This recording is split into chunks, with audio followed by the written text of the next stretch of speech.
ambiance qui reflète mon état d'esprit aujourd'hui. Triste et flétrie. Assise au bord de la silencieuse fontaine en ciment, les coudes appuyés sur les 2 valises qui contiennent à peu près tout ce que je possède, j'attends le taxi. Je n'ai aucune idée de l'endroit où il va me conduire. Tout ce que je sais, c'est que je préfère me retrouver n'importe où plutôt qu'ici. Autrement dit, je suis à la rue. Je pourrais appeler mes parents, mais ce serait le meilleur moyen de me voir infliger tous les « on te l'avait bien dit » de la terre. On t'avait bien dit de ne pas partir si loin à Sydney. On t'avait bien dit de ne pas t'engager avec ce garçon. On t'avait bien dit que si tu choisissais la prépa de droit plutôt que la musique, nous payerions tes études. On t'avait bien dit de sortir le pouce avant de frapper. Bon, ils ne m'ont sans doute jamais vraiment parlé de technique de boxe, mais eux qui ont constamment raison sur tout, ils auraient peut-être dû. Je serre le poing, ouvre les doigts, les referme. Ma main me fait encore très mal. Je devrais y mettre de la glace. Dire que les mecs passent leur temps à taper avec, ça craint. Et vous savez aussi ce qui craint ? La pluie. Elle trouve toujours le pire moment pour tomber, comme maintenant, alors que je n'ai nulle part où aller. Le taxi s'arrête enfin devant moi. Je me lève, pose mes valises sur leur roulette, les tire jusqu'à ce que le chauffeur sorte pour m'aider à les ranger dans le coffre. C'est là que mon estomac se retourne. Je n'ai pas mon sac. Merde! Je regarde autour de moi, d'abord à l'endroit où j'étais assise avec mes valises, puis me tâte comme s'il allait soudain réapparaître. Pourtant, je sais très bien où il se trouve. Je l'ai détaché de mon épaule et laissé tomber juste avant de boxer le précieux petit nez à la Cameron Diaz de Tori. Ça m'arrache un soupir, puis un rire. Évidemment que j'ai oublié mon sac. Mon premier jour sans abri aurait été trop facile si j'avais eu tout avec moi. « Excusez-moi », dis-je au chauffeur en train de charger ma 2e valise. « J'ai changé d'avis. Je n'ai plus besoin de taxi. Je sais qu'il y a un hôtel à 800 mètres d'ici.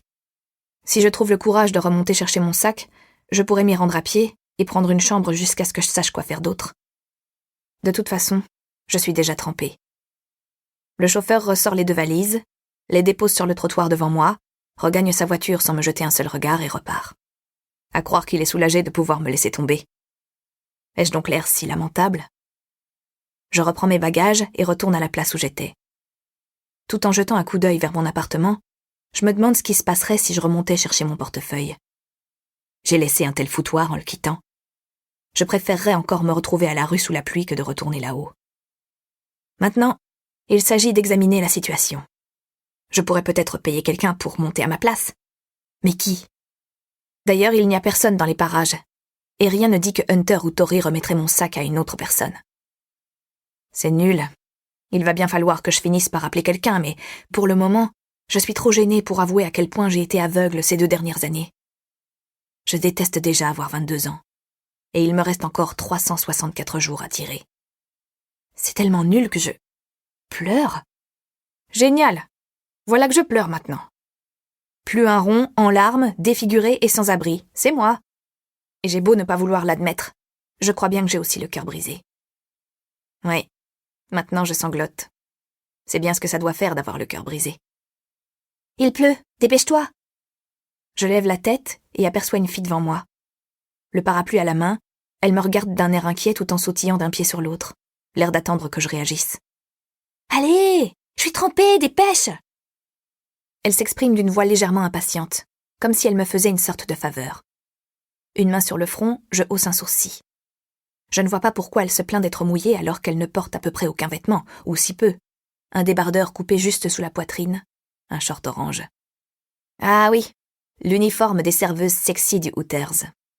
Décidément, cette journée tourne au cauchemar. Je suis assise sur à peu près tout ce que je possède, sous une pluie torrentielle, et je me fais harceler par une pouffe du fast-food le plus machiste du monde. J'ai encore les yeux fixés sur son décolleté quand elle m'attrape la main et me fait lever en râlant. « Reed, j'avais bien dit que tu réagirais comme ça. Je dois aller travailler. Suis-moi, que je te montre où se trouve l'appartement. » Elle saisit une de mes valises et se dirige d'un pas vif vers un immeuble. Je la suis, simplement parce qu'elle emporte une partie de mes affaires et que j'en ai besoin. Tout en commençant à grimper l'escalier, elle me lance par-dessus son épaule. « Je ne sais pas combien de temps tu comptes rester, mais je ne te demande qu'une seule chose. N'entre pas dans ma chambre. » Arrivée en haut de l'escalier, elle ouvre une porte sans même vérifier si je la suis toujours. Moi, je reste sur le palier, à regarder la fougère qui s'épanouit tranquillement dans son pot, au milieu du couloir, indifférente à la chaleur, avec ses feuilles. Pour continuer à écouter ce livre audio gratuitement, cliquez sur le lien dans la description et vous pourrez l'écouter en entier sans frais grâce à l'essai de 30 jours d'Audible.